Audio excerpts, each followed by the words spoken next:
Welcome back everyone, Andrew Moore here, and today we're going to be breaking down cost of living in a $1 million townhouse. And joining me today is Robert Simpson from Noel Jones Blackburn. Robert is also the listing agent of this beautiful home. Thanks for coming along today, Andrew. Here we are today. It's a beautiful 3-bedroom, 2-bathroom, double garage. It's on its own title with a terrific study. In today's video, I really want to show you guys not only what it costs to own a property like this, but also what it actually costs to buy the property in the first place.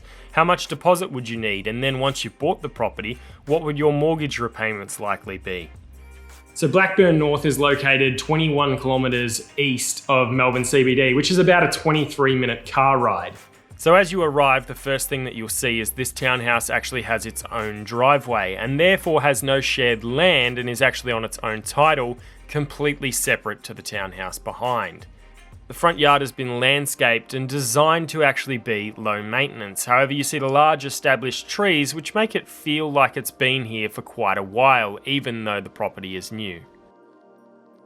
Well, here we are just off the entry. The first thing you will notice, however, when you come through the entry is the beautiful Vic Ash with a fire streak timber flooring. Very unique for a property in the area. Here we are in the study at the moment. Custom cabinetry finished off. You've got plenty of storage. And what a place to work, hey? Looking out over the street, beautiful natural light coming through. You can't go wrong. Most townhouses don't actually have a study, or if they do, it's a simple study nook in the corner. However, this has a proper, dedicated space for you to work.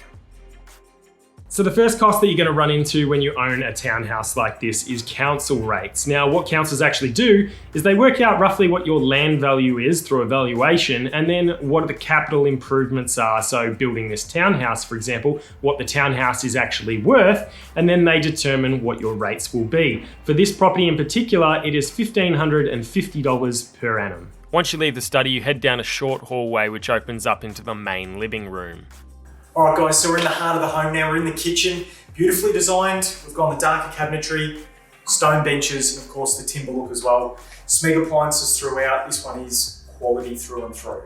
I really like this kitchen because, as Rob says, a lot of kitchens in townhouses are very bland, mostly consisting of one colour, which 90% of the time is white. And this is because builders often will build the exact same kitchen in every townhouse that they build. So I really appreciate the owners actually putting in the custom detail with this kitchen. So the next cost that you're going to run into is water rates. Now you're going to have both a service fee as well as usage, and that's going to run you about $280 per quarter.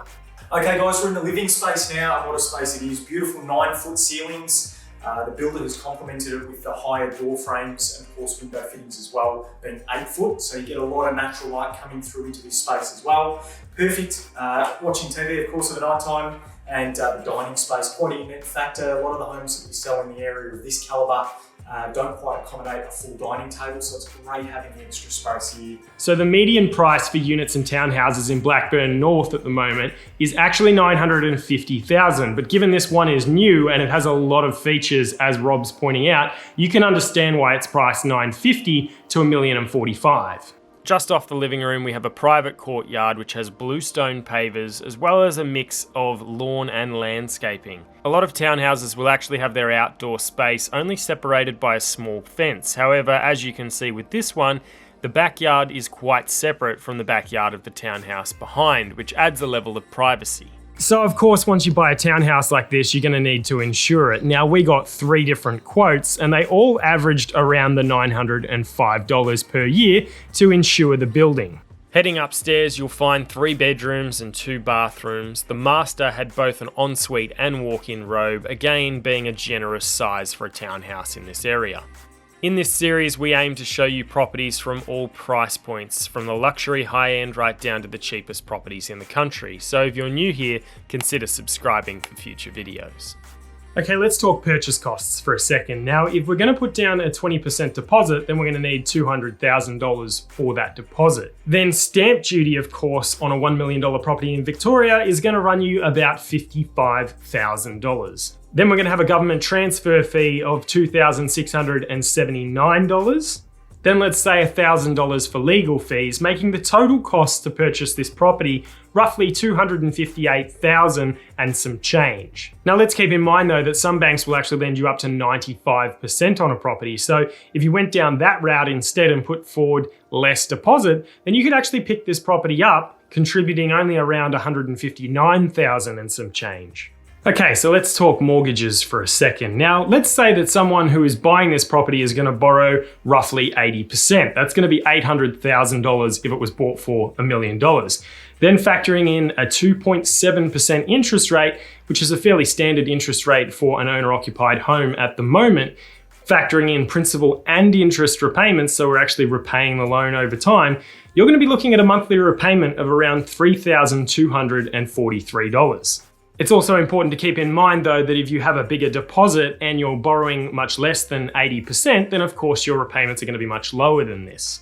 Well, that's it for this video, guys. We hope that you enjoyed it. If you want to see more like this and want to see perhaps a specific location, leave a comment down below. Subscribe if you're not already. Rob, thanks for showing us around. You're welcome, mate. Thanks for coming along. And if, of course, you've got some interest in the property today, the link is in the description below. And we'll see you on the next one.